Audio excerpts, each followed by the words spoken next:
ಇಲ್ಲ, ಪ್ರಶ್ನೆನೇ ಇಲ್ಲದ ಮೇಲೆ ಸಿಎಂ ಬದಲಾವಣೆ ಎಲ್ಲಿಂದ ಅಂತ ಪ್ರಶ್ನೆ ಮಾಡಿದ್ದಾರೆ ಮಹದೇವಪ್ಪ. ಈ ರೀತಿಯ ಖಡಕ್ ಆಗಿ ಮಾತಾಡಿದ್ದಾರೆ. ಸಿದ್ದರಾಮಯ್ಯ ಪರ ಶಾಸಕರು ಮುದ್ರೆ ಒತ್ತಿದ್ದಾರೆ. ಶಾಸಕರ ಮುದ್ರೆಯನ್ನ ಹೈಕಮಾಂಡ್ ನಿರ್ದೇಶಿಸಿದೆ. ಸಿಎಂ ತಮ್ಮ ಸ್ಥಾನದಲ್ಲಿ ಗಟ್ಟಿಯಾಗಿಯೇ ಇದ್ದಾರೆ ಅಂತ ಮೈಸೂರಲ್ಲಿ ಸಚಿವ ಮಹದೇವಪ್ಪ ಖಡಕ್ ಆಗಿ ಮಾತಾಡಿದ್ದಾರೆ. ಸಿಎಂ ಬದಲಾವಣೆ ಆಗ್ತಾರೆ ಅಂತ ಬಿಜೆಪಿ ಹೇಳ್ತಾ ಇದೆ. ಬಿಜೆಪಿಯದ್ದು ಆನೆ ನರಿ ಕತೆ ರೀತಿಯಾಗಿದೆ ಅಂತ ವಾಗ್ದಾಳಿ ನಡೆಸಿದ್ದಾರೆ. 3 ವರ್ಷ ಚೇರ್ ಮೇಲೆ ಇರ್ತಾರೆ ಸಿದ್ದರಾಮಯ್ಯನವರು ಅಂತ ಅವರು ಕೂತು ಕೆಲಸ ಮಾಡ್ತಾ ಇದ್ದಾರಲ್ಲ, ಕೂತು ಮುಖ್ಯಮಂತ್ರಿ ಕೆಲಸ ಮಾಡ್ತಾ ಇದ್ದಾರೆ, ಕೆಲಸ ಮುಂದುವರಿತಾ ಇದೆ. ಹೈಕಮಾಂಡು ಹೇಳಿದ್ರಿಂದಲೂ ಸಿದ್ದರಾಮಯ್ಯ ಮುಖ್ಯಮಂತ್ರಿ ಆಗಿ ಕೂತಿರೋದು. ಈಗ ಹೈಕಮಾಂಡ್ ಹೇಳಿದ ಮೇಲೆ ಹೈಕಮಾಂಡ್ ಆದೇಶ ಏನು ಬರ್ತದೆ ಪಾಲನೆ ಮಾಡಬೇಕು, ಮಾಡ್ತಾ ಇದ್ದಾರೆ.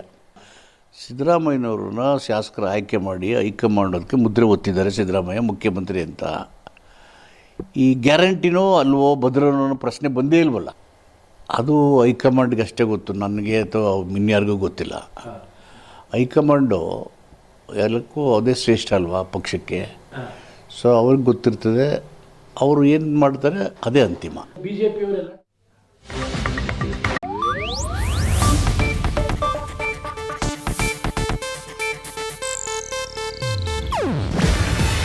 ಇದು ಏಷ್ಯಾನೆಟ್ ನ್ಯೂಸ್ ನೆಟ್ವರ್ಕ್ ಪ್ರಸ್ತುತಿ. ನೀವು ನೋಡ್ತಿದ್ದೀರಾ ಏಷ್ಯಾನೆಟ್ ಸುವರ್ಣ ನ್ಯೂಸ್.